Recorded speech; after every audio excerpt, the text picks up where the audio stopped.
70 साल में कांग्रेस ने जो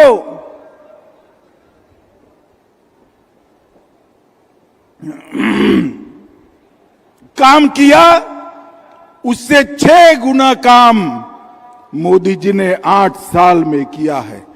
यही तो मोदी जी की विशेषता है। मित्रों, कल 15 अगस्त 80वां स्वतंत्र दिवस हम सब ने देखा। बड़ा भव्य आयोजन हर बार की तरह हुआ था, मगर इस बार एक परिवर्तन था और मेरे जैसे करोड़ों लोगों के लिए ये परिवर्तन बहुत बड़ा परिवर्तन था। आजादी के 80 साल के बाद लाल किले की प्राचीर पर और देश भर में जहां ध्वजवंदन हुआ, वहां पर वंदे मातरम का गान 80 साल के बाद पहली बार हुआ है। कांग्रेस ने वंदे मातरम को भुला दिया था। बंकिम चंद्र चट्टोपाध्याय जी की वो अमर कृति, वो 2 शब्द, एक गान के 2 शब्द वंदे मातरम, भारत माता की मैं वंदना करता हूं, ये बोलते बोलते हजारों लाखों लोग फांसी के फंदे पर चढ़ गए थे, गोलियां खाई थी, लाठियां खाई, कई साल जेल में रहे। वोट बैंक की लालच में कांग्रेस ने वंदे मातरम को भुला दिया था। 150वां साल है वंदे मातरम के प्रागट्य का। हमने लाल किले की प्राचीर से मोदी जी ने वंदे मातरम को फिर से एक नया आयुष्य देने का काम किया है। और इनकी निर्लज्जता देखिए। कांग्रेस पार्टी के मुख्यालय पर वंदे मातरम का गान हो रहा था। चालू गान में कांग्रेस की नेत्री सोनिया जी ने कांग्रेस अध्यक्ष को गान रोकने का कहा। हम सब टीवी पर देखते रह गए। 80 साल के बाद बंकिम बाबू का ये अमर मंत्र, अमर गान जब फिर से सम्मान प्राप्त कर रहा है, वो भी सोनिया जी को राज नहीं आता है। सोनिया जी, 140 करोड़ की जनता आपको देख रही है। आपके द्वारा किया गया ये पाप इस देश की जनता कभी माफ नहीं करेगी, कभी माफ नहीं करेगी।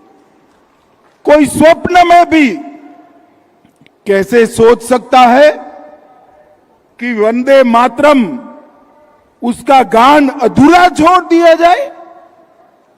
कांग्रेसियों को शर्म आनी चाहिए। और जरा भी शर्म बची है तो 2 हाथ जोड़कर बंकिम बाबू की अमर आत्मा से और देश की जनता से माफी मांगनी चाहिए। मित्रों, आज अटल जी की पुण्यतिथि है। मैं यहां आया हूं तब आज देश भर के सभी लोग अटल जी को श्रद्धांजलि देने का काम कर रहे हैं।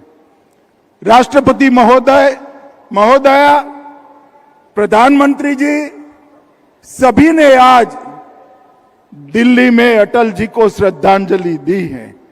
हम सब ने भी आज ये इनकी नवनिर्मित प्रतिमा के सामने नतमस्तक होकर अटल जी का देश के विकास में, देश की सुरक्षा में जो योगदान था उसको याद किया है। अटल जी ने बाल्यकाल से ही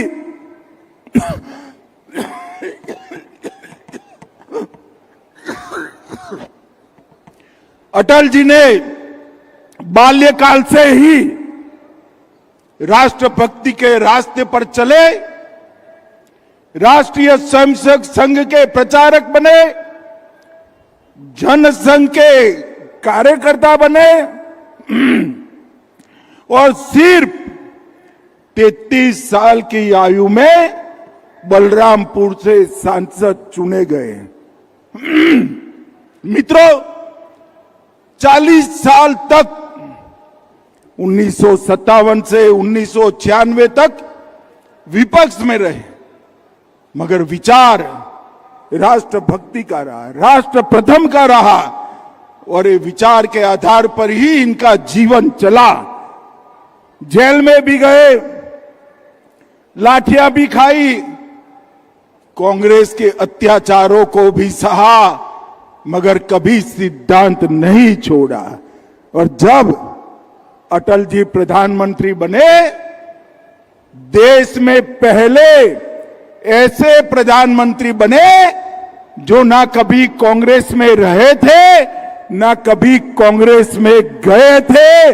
गैर कांग्रेसी प्रधानमंत्री पहला बनने का गौरव श्री अटल बिहारी वाजपेयी को प्राप्त हुआ। जब वो प्रधानमंत्री बने, कई बड़े फैसले किए, बड़ी लंबी लिस्ट, मगर राजस्थान की भूमि पर मैं आया हूं तब कहना चाहता हूं, पोखरण में पूरे विश्व के दबाव के सामने न झुकते हुए भारत को परमाणु शक्ति बनाने का काम अगर किसी ने किया तो हमारे अटल बिहारी वाजपेयी जी ने किया। हर गांव को रोड से जोड़ने का काम किया, स्वर्ण चतुर्भुज योजना से नेशनल हाईवे बनाए, कई सारे नए इनिशिएटिव 6 साल के अल्प कार्यकाल में उन्होंने लिए। और सबसे बड़ा काम उन्होंने जनजाति विकास मंत्रालय बनाने का किया। इस देश के आदिवासियों के लिए, जनजातियों के लिए कोई अलग मंत्रालय नहीं था। भारतीय जनता पार्टी के नेता अटल बिहारी वाजपेयी जी ने पहली बार जनजाति कल्याण मंत्रालय बनाने की शुरुआत की।